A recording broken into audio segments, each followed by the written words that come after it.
recordings that this stuff comes from, because that's really important to me. I play a lot of older music, a lot of covers, stuff from the 20s and 30s primarily, and I'm always trying to point people back to the original artists. So this is gospel blues / spiritual music, and what do I mean by that? I basically mean the kind of music that emerged when people from Africa and the Caribbean were brought here and enslaved, and they encountered sort of white Anglican musical forms and reinterpreted it in their own way, and that evolved over the years into gospel.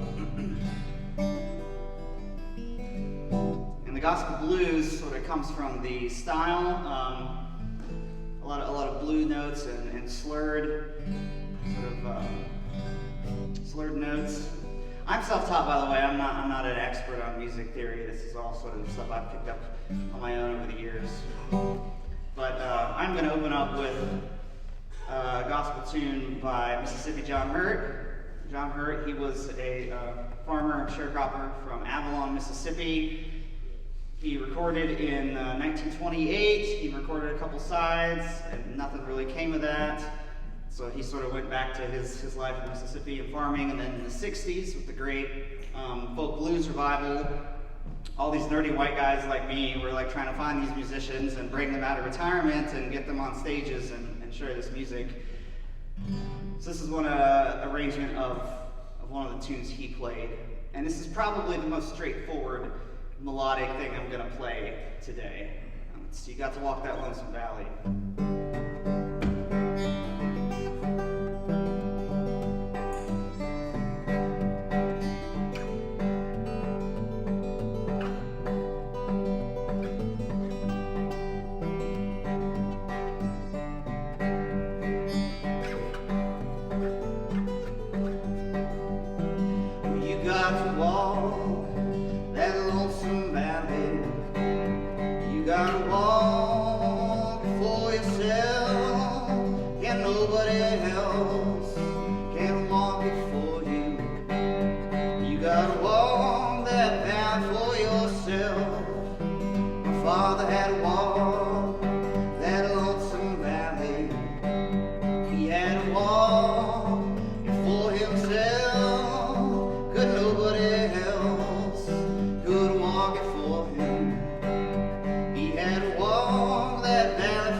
Mississippi John Hurt gets sort of categorized as blues, and you know, a lot of the stuff he plays harkens back to like the 1800s. You know, I wouldn't really classify it as blues. Or record companies and labels make up these sort of categories. Artists sort of get grouped in them. But Mississippi John Hurt, I mean, when you think like a Mississippi artist, you might think pretty kind of grungy blues, but that's not his style. He was very mellow and warm, and there's actually that tune, there's a video recorded performance of him playing on Pete Seeger's Rainbow Quest, which aired in the 60s. I highly recommend checking that out on YouTube because it's just awesome.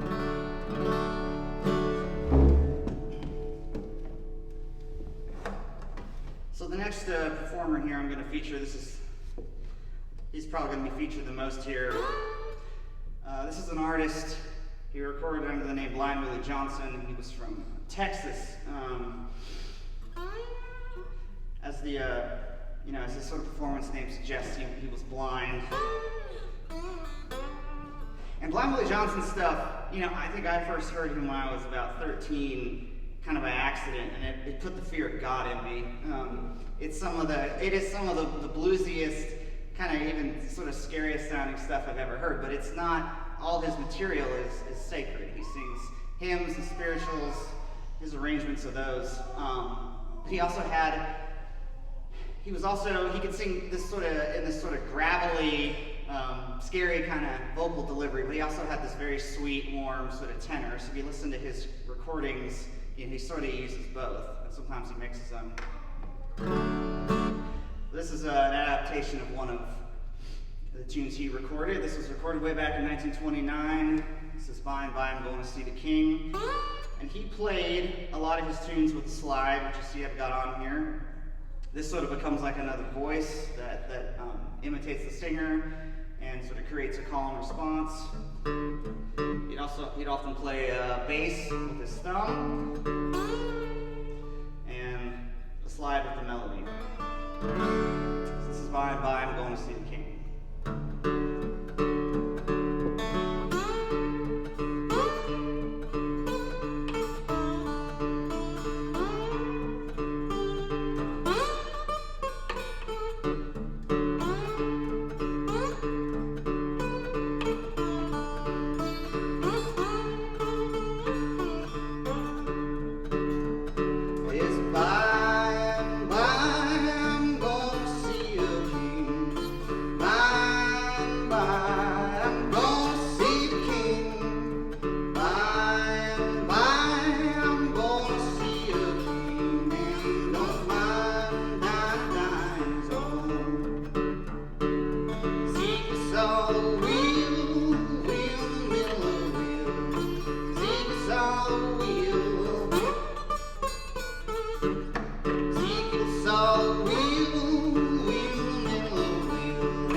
Thank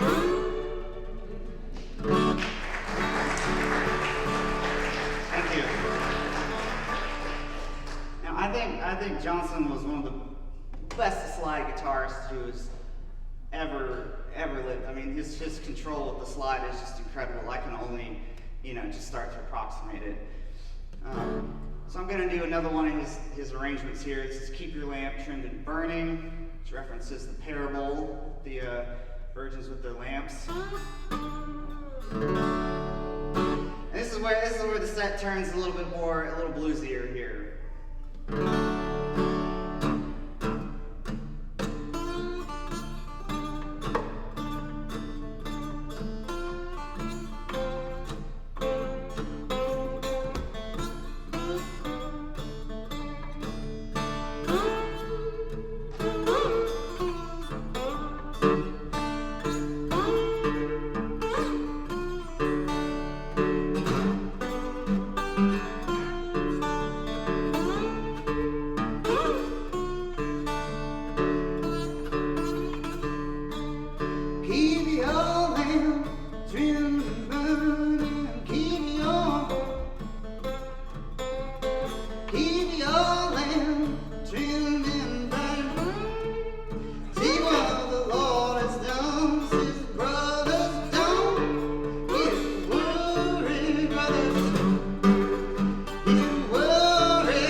Another tune here. This is a very similar style. This is an arrangement of "When I Lay My Burden Down," "Glory, Glory, Hallelujah." This particular arrangement comes from Fred McDowell, Mississippi Fred McDowell, as he was known, even though he was from Tennessee technically. Fred McDowell, Alan Lomax found Fred McDowell in the 60s. Alan Lomax, the folklorist. He and John Lomax tracked down a lot of these artists and gave us some of these recordings we have. This is Fred McDowell's arrangement of "When I Lay My Burden Down."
guitars these guys had.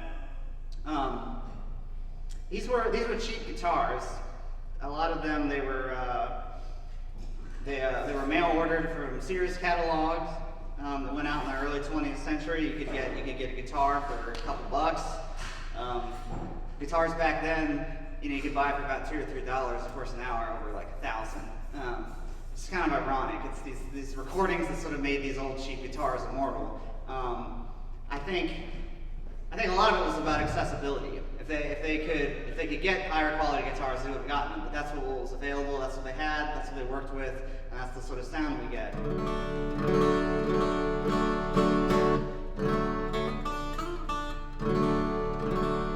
This particular guitar is one of my favorites.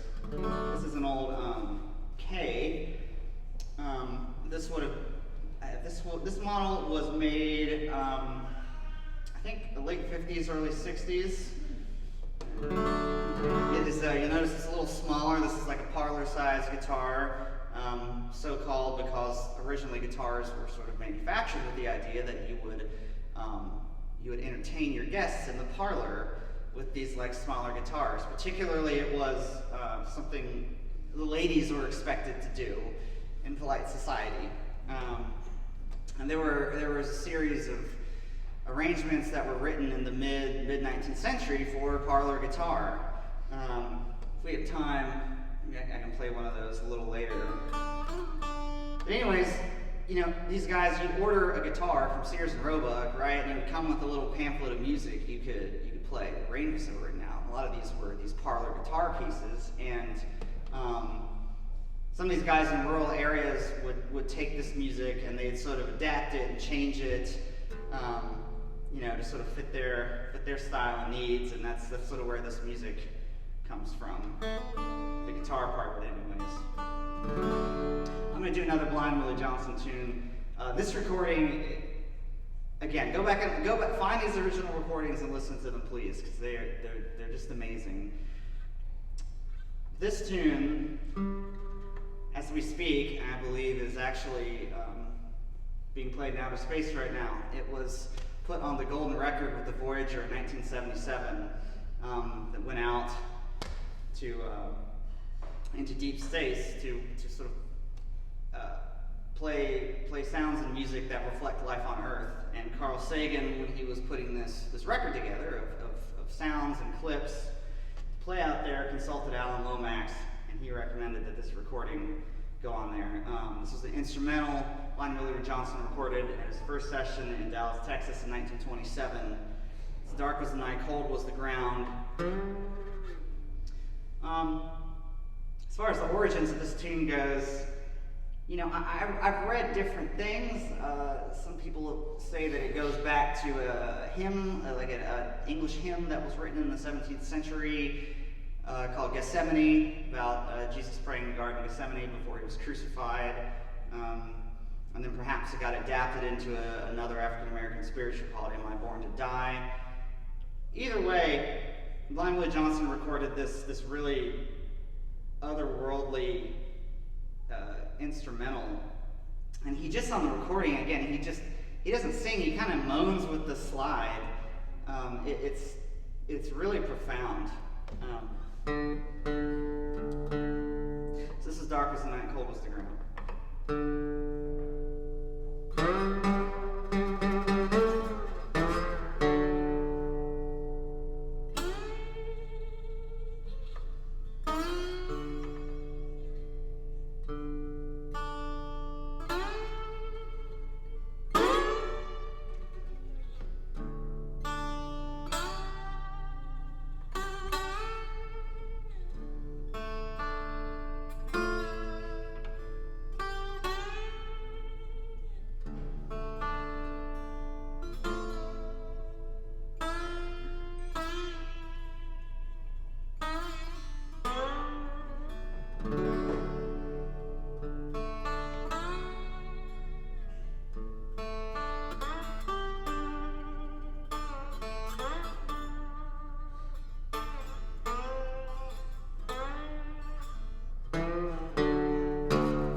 This, as far as I know,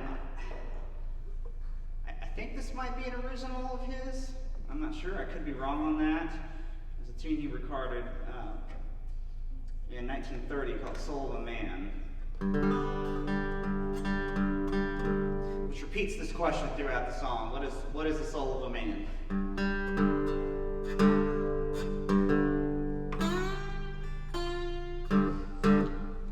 This is actually the guitar arrangement is one I came up with because the way he plays it on the original recording, I can't quite duplicate. So this is sort of my instrumental arrangement of his tune.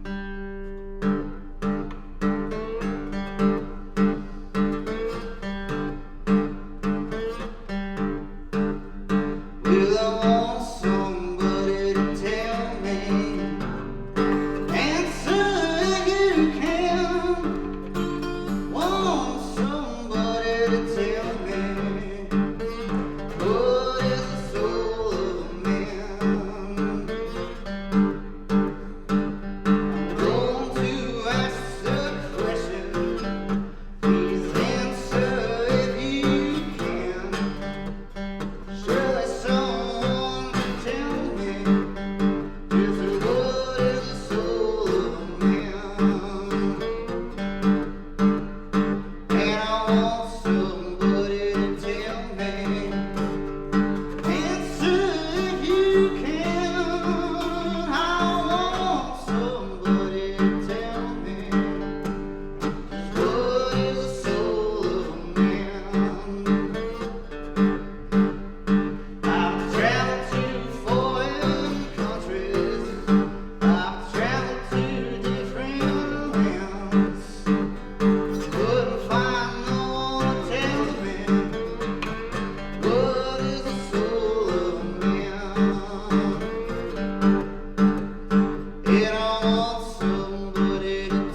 always been really special. Very comforting. Helped me through some hard times. So it's appropriately titled, Trouble Will Soon Be Over. As soon as I get the lyrics here to reference.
This is a lot of fun for me because,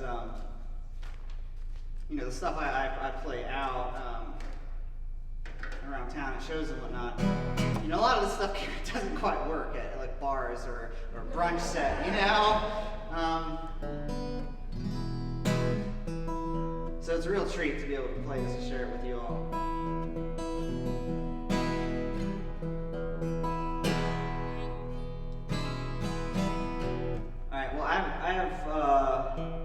I have one more here for you all on the program, anyways. And then I'm happy to answer some questions.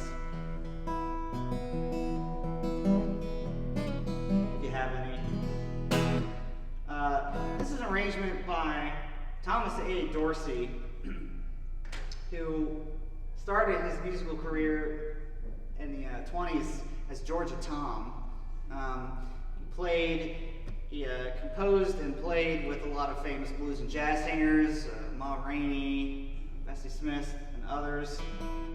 In the 20s, when the sort of recording boom was taking off and blues was becoming popular. And then, somewhere along the line in the early 30s, he started leaning more towards gospel. He was a minister's son, actually. And he started leaning more into the gospel and sacred material.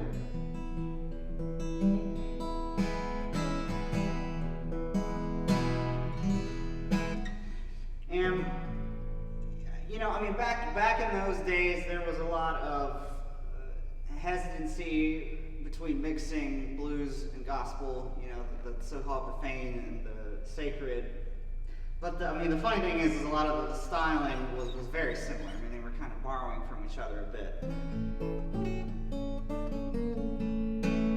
And Thomas Dorsey sort of came along and figured that there wasn't. It was okay to kind of borrow,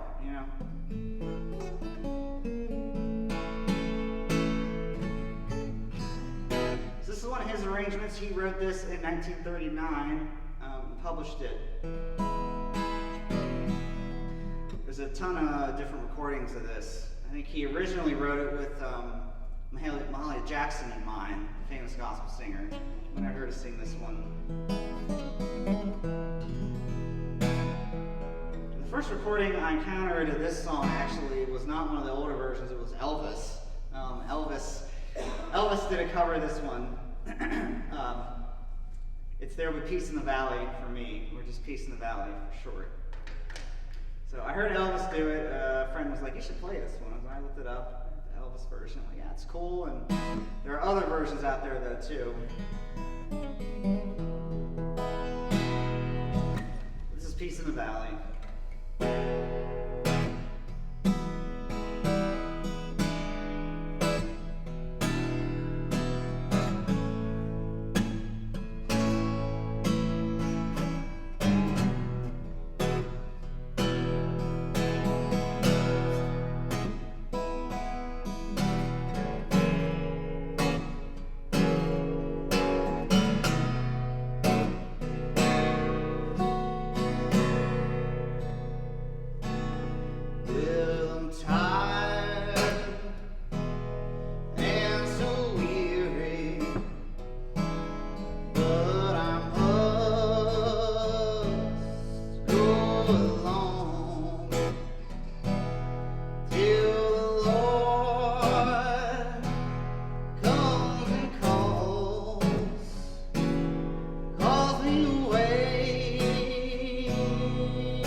Will the bear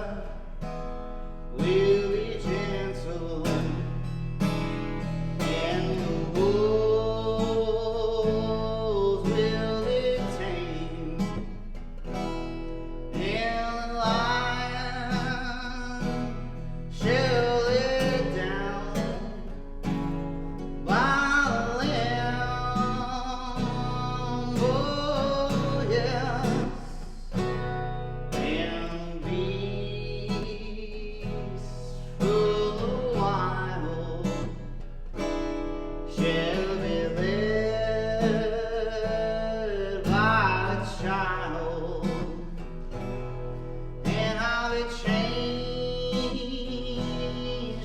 from this creature that I am. Oh, yes. There will be peace in the valley for me someday.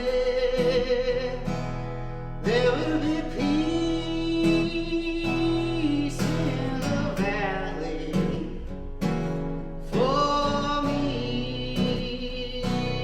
Lord, I pray there'll be no sadness, no sorrow, no trouble. Trouble I see. There will be peace in the valley for me.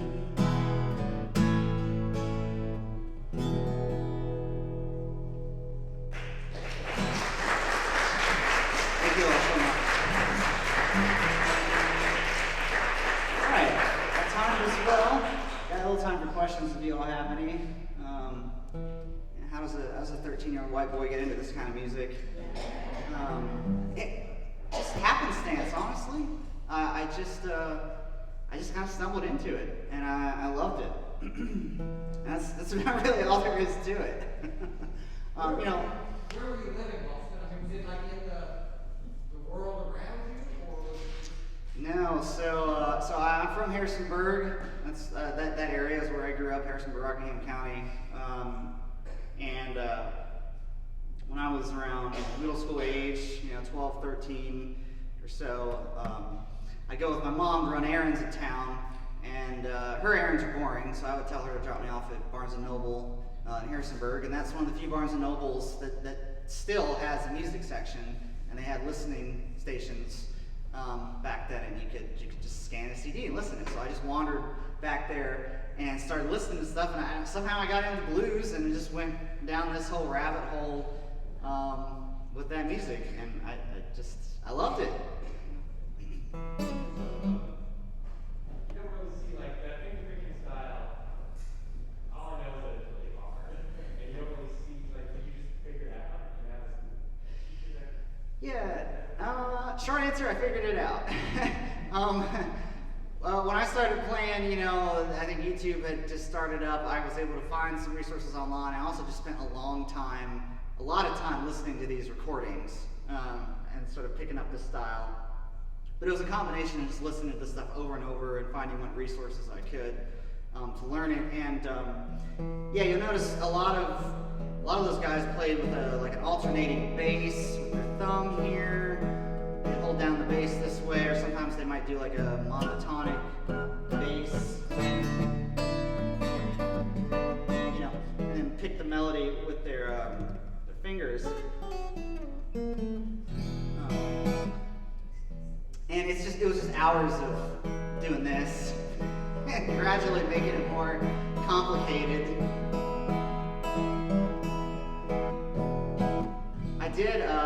I started playing music in public, started playing out when I was around 14, 15. I got hooked up with a local guitarist in Harrisonburg. His name's Bob Driver. He's a legend in that area. The guy's a walking encyclopedia of American music, and I got started playing with him. A harmonica, actually. That was my main instrument, and still kind of is. So I played with him and sort of got more immersed in the music, and that was sort of my apprenticeship. He did give me a lot of tips on guitar, but it's one thing to sort of sit in your room and imitate sounds. It's another thing to actually play with other people and play with artists. I mean, that is music, right?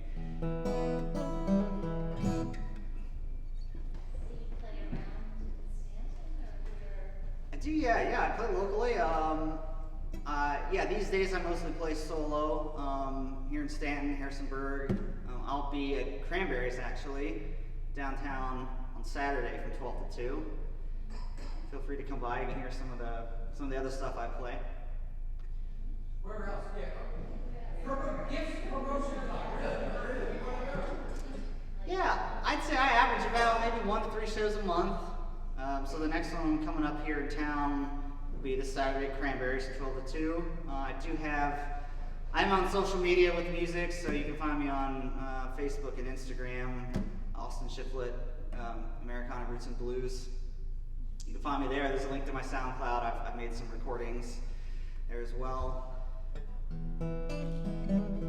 So I don't think I have any after this Saturday. I don't think I have anything else until June maybe. Where's your favorite place to play? Yeah, well, I love Stanton. I love living here. I moved here 3 years ago. I usually play Cranberries once a month. It's great. I prefer the brunch crowd more than the bar crowd. They're just less obnoxious, especially if you're not drinking, right? So Cranberries is great. I have played at Accordia, the little wine bar downtown, a couple times. That place is wonderful as well. Last night, actually, I played at Clementine in Harrisonburg. I sat in with a friend and played there many times. So mostly Harrisonburg and Stanton. I've played some breweries, and I've done Stanton jams. I did that last year. So, yeah. Austin, it's very entertaining to listen to. I'm wondering if you selected these songs, the ones that have words that I can understand, mostly seem to be about death. Is this fairly typical for gospel blues? Is this some kind of a theology of the? I'm trying to connect with this worship music. Yeah. So I thought about this. I'm like, what sort of specific religious tradition might this come out of? And it seems to be that a lot of the stuff, like the Blind Willie Johnson tunes, a lot of it seems to sort of come out of this sort of like Black Baptist tradition. There's a lot about getting right with Jesus before you die. That theme is just kind of repeated over and over again. Yeah, a lot of songs about divine judgment and making sure you're on the right path. And yeah, death is a frequent theme. I think they were just a little more in touch with mortality back then. It was a little closer. You talk about theology, though. I mean, the song Blind Willie Johnson recorded, the soul. What is the soul of a man? I think that in itself is like a bunch of theology encapsulated into a phrase right there. But that's what I've gathered from this stuff. I'm just trying to imagine what it's like for Blind Willie Johnson growing up in the 20s in Jim Crow, Mississippi Delta.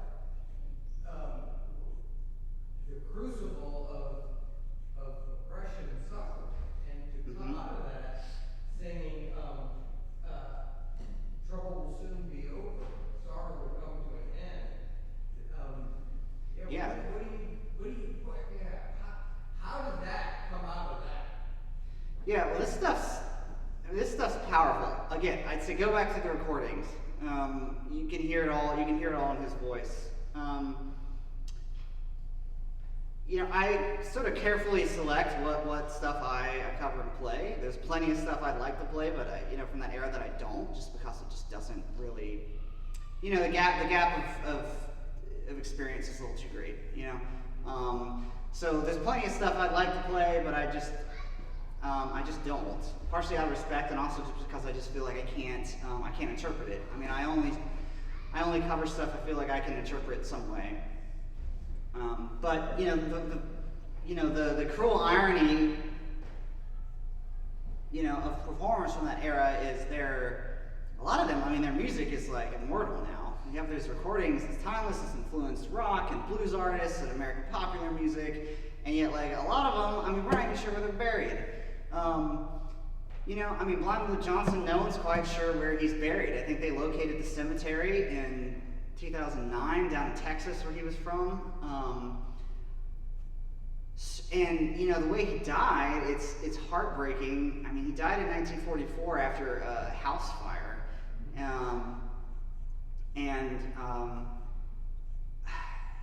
you know, the details differ. I'm not sure if he tried to go to the hospital or what to get treated, or he just didn't feel like bothering. But anyways, he stayed in the ruins of his home that had been burnt down, and was exposed to the elements, and you know, ended up getting fever and then malaria and died from that.